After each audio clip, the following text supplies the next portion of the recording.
भाइयों नमस्कार। भाइयों आज मैं बात करूंगा ऐसे खाद की जिसने इस गन्ने को बिल्कुल किला खड़ा कर दिया है। ये देखिए भाइयों, गन्ना वैरायटी है कोसा 13-235 और ये अगाया गन्ना बुआई की गई थी, पौधा गन्ना।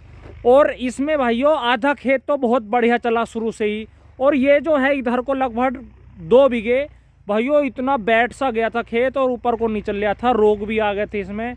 लेकिन किसान भाई ने ऐसे खाद का प्रयोग करा है जिससे खेत एकदम से ही खाद डालने के बाद 15-20 दिन में ही ऐसा लगने लगा कि भी बहुत बढ़िया खेत चलने लगा, बढ़िया गन्ना होने लगा।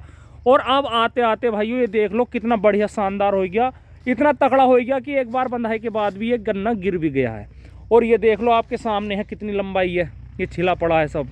तो भैया मैं खाद के बारे में बात करूँगा। पहले तो ये दिखाओ,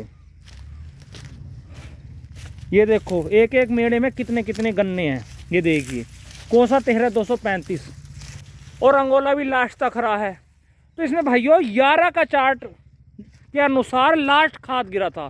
पहले वाले खाद 11 के चार्ट के अनुसार नहीं गिरे, लेकिन जब किसान भाई ने देखा कि भी बात बन नहीं रही है तो इन किसान भाई ने लास्ट में 11 के चार्ट के अनुसार खाद डाला, जो लास्ट खाद होता है जिसे ये कहते हैं ट्रंच में कि मिट्टी चढ़ाने पर जो खाद डलता है उसमें क्या होता है। उसमें भाइयों टोटल जानकारी मैं दूंगा क्या क्या लगाया। भाइयों पहले तो लगाया इन्होंने कॉम्प्लेक्स, 11 का कॉम्प्लेक्स आता है एक 25 किलोग्राम प्रति एकड़।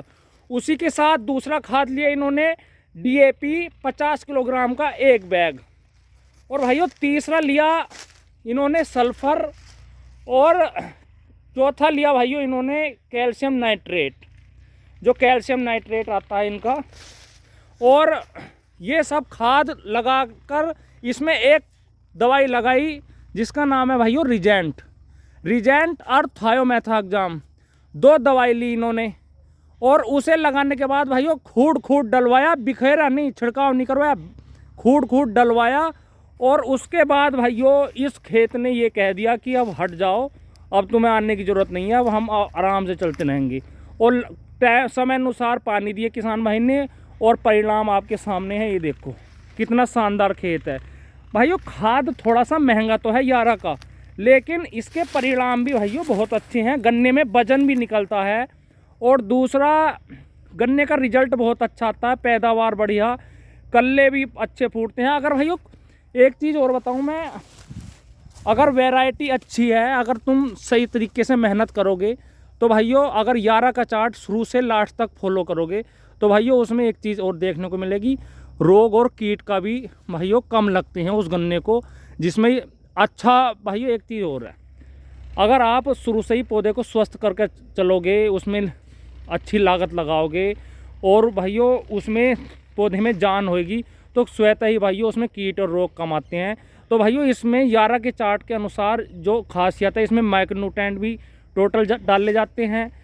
और भाइयों जो NPK होता है वो भी सही अनुसार डलता है। और दूसरा भाइयों इसमें एक खासियत और है, कुछ माइक्रोन्यूट्रेंट किसान भाई नहीं डाल पाते और कुछ जानकारी भी नहीं होती सभी किसान भाइयों को।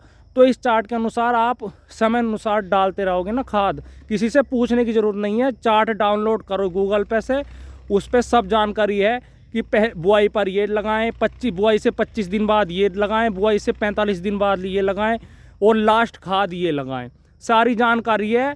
और आप जो ना एक चीज़ और है, आप उससे जैसे 11 का चार्ट आपको महंगा लगेगा, लेकिन आप अपना 1 एकड़ खेत में अलग से 11 के चार्ट के अनुसार डाल लें और दूसरा खेत जो 1 एकड़ का बिना चार्ट के अनुसार डाल लें, फिर बताना कमेंट करके कि कैसा रिजल्ट आया।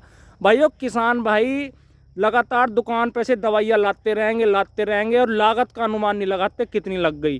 भाइयों किसान भाई बहुत ज़्यादा लागत लगा देते हैं और उसका परिणाम इतना अच्छा भी नहीं मिलता और ज़मीन और बंजर हो रही है उससे ज़्यादा खाद के से।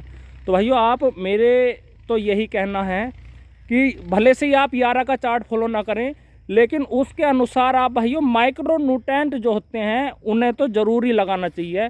भाइयों अगर आप NPK डाल रहे हैं ना, अगर NPK आपने डाल दिया, नाइट्रोजन, फास्फोरस और पोटास, अगर आपके खेत में माइक्रोन्यूट्रेंट की कमी है ना, तो भाइयों वो बढ़िया तरीके से काम नहीं करेगा।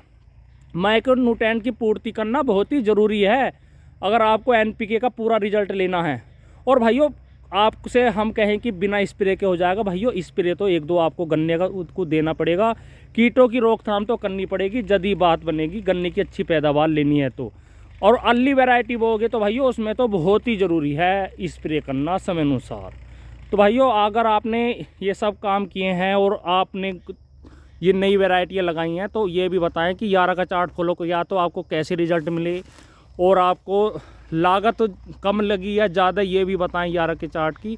और अगर आपको यारा का चार्ट नहीं मिला है तो गूगल से आप भाइयों डाउनलोड कर सकते हैं, वहाँ पर सारी जानकारी आपको मिल जाएंगी। वीडियो अगर अच्छी लगी तो कमेंट में बताएं, वीडियो को लाइक शेयर करें भाइयों, चैनल को सब्सक्राइब करें। धन्यवाद, नमस्कार।